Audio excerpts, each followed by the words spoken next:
प्रभु यीशु मसीह के मधुर और मीठे नाम में सभी को जय मसीह की। आज के इस शाम के डिवोशन के समय में सभी को परमेश्वर के सम्मुख में आने के लिए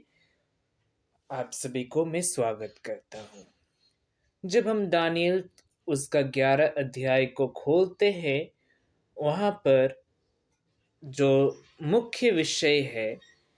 the transition to the end times, अर्थात अंत के समय में क्या होने वाला है, वो हमारे नबी दानियल के द्वारा भविष्यवाणी कर दिया गया है।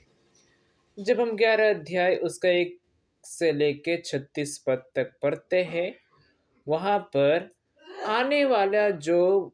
भविष्य है, जो समय है, अंत के समय के विषय में भविष्यवाणी किया गया है। और जब हम लोग 11 अध्याय का 37 से लेके 45 वचन तक पढ़ते हैं,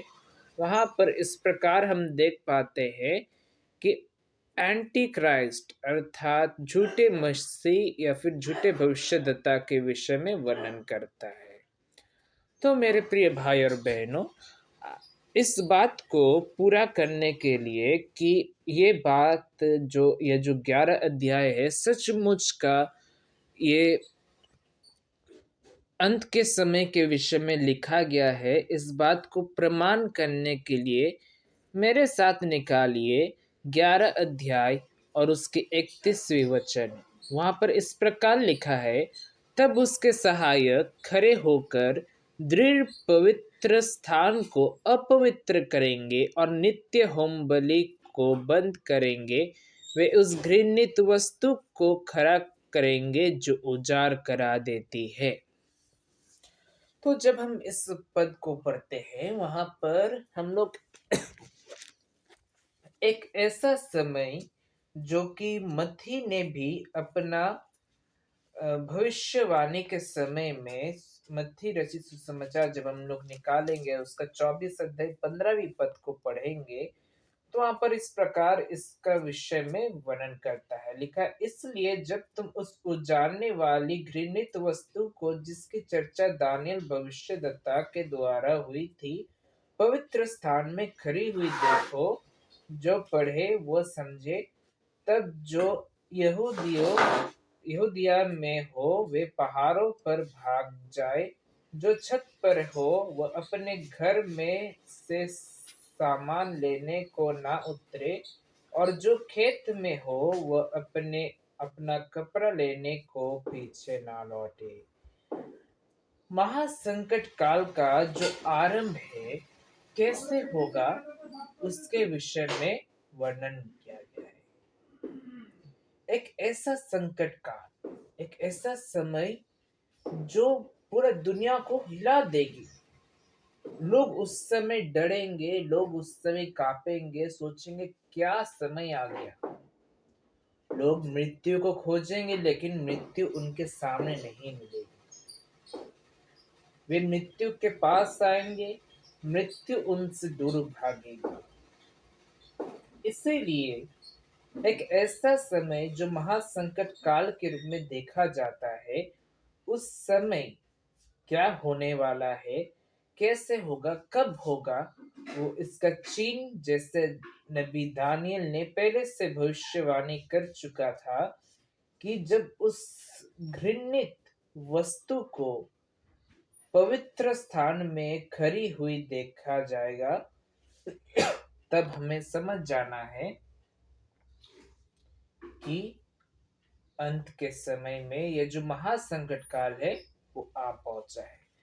फिर जब हम लोग 36वीं वचन को पढ़ते हैं, वहां पर इस प्रकार लिखा है, तब वह राजा अपनी इच्छा के अनुसार काम करेगा और अपने आप को सारे देवताओं से ऊंचा और बड़ा ठहराएगा, वरन सब देवताओं के परमेश्वर के विरुद्ध भी अनोखी बातें कहेगा। जब तक परमेश्वर का क्रोध शांत ना हो जाए, तब तक उस राजा का कार्य सफल होता रहेगा, क्योंकि जो कुछ निश्चय करेगा ठहरा हुआ है वह अवश्य ही पूरा होने वाला है। और उसी प्रकार से हम लोग निकालेंगे दूसरा थिस्सलुनीकियों के पत्री दूसरा थिस्सलुनीके की पत्री उसका दूसरा अध्याय और उसका 3 और चौथवी वचन, जब हम उस पद को पढ़ेंगे तो हम देख पाएंगे कि किस विषय में ये जो नबी दानियल है ये कहना चाहता है इस 36वें वचन में। दूसरा थिस्सलुनीके की पत्री उसका 2 अध्याय, फिर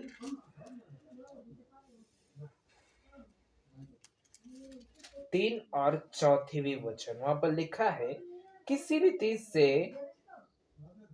किसी के धोखे में ना आना, क्योंकि वह दिन ना आएगा जब तक धर्म का त्याग ना हो ले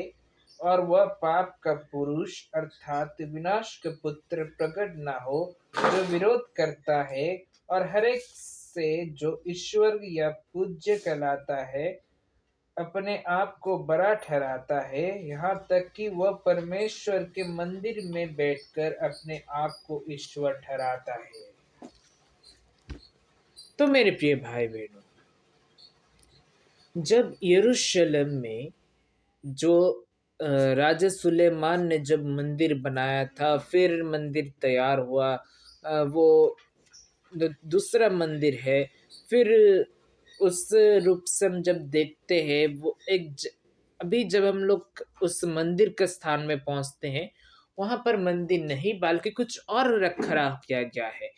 जो भी हो, जब हम उस पवित्र स्थान को देखते हैं उसके जगह में एक राजा खड़ा होता है, जैसे नबी दानियल उसका 11 अध्याय 36वें वचन में कहता है, एक राजा है वो खड़ा होके सभी देवताओं से के विरुद्ध